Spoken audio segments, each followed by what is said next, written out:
Thank you, Pete. It is my pleasure this evening to introduce AFSCME International President Lee Saunders. Lee Saunders, the first African American to serve as AFSCME's president, was first elected at the union's 40th International Convention in June 2012.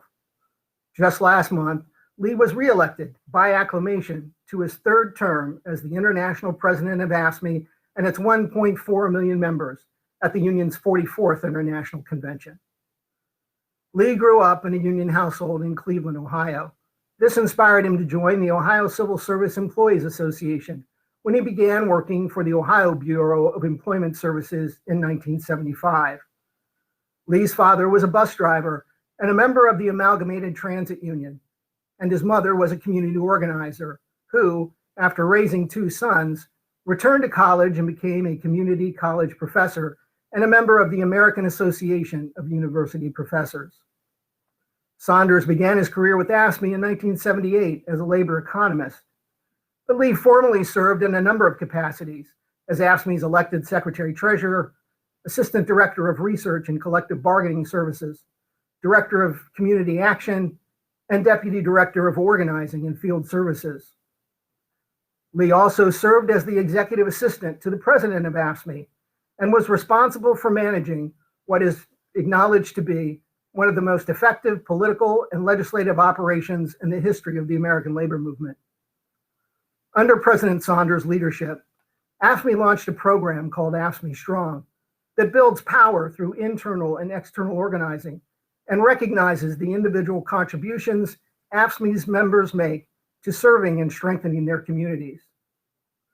The program is credited with growth in AFSCME membership despite the Janus decision and the other challenges faced by the labor movement as a whole.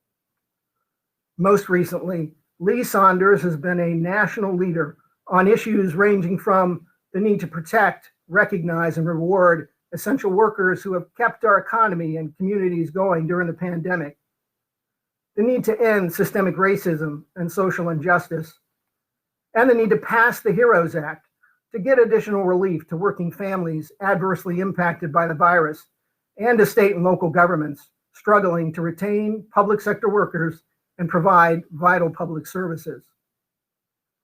Lee Saunders serves as a vice president of the AFL-CIO Executive Council, which guides the daily work of the Labor Federation, and as chair of its political committee.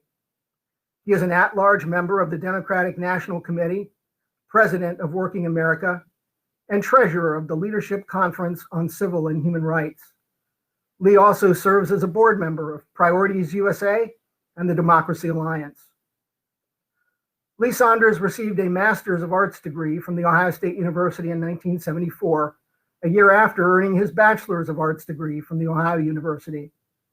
In 2002, the College of New Rochelle awarded Lee Saunders an honorary doctorate degree in humane letters.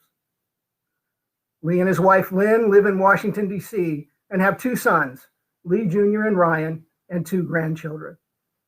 Sisters and brothers, it is my honor to introduce a fellow Buckeye and a leading voice in the American labor movement, AFSCME International President Lee Saunders.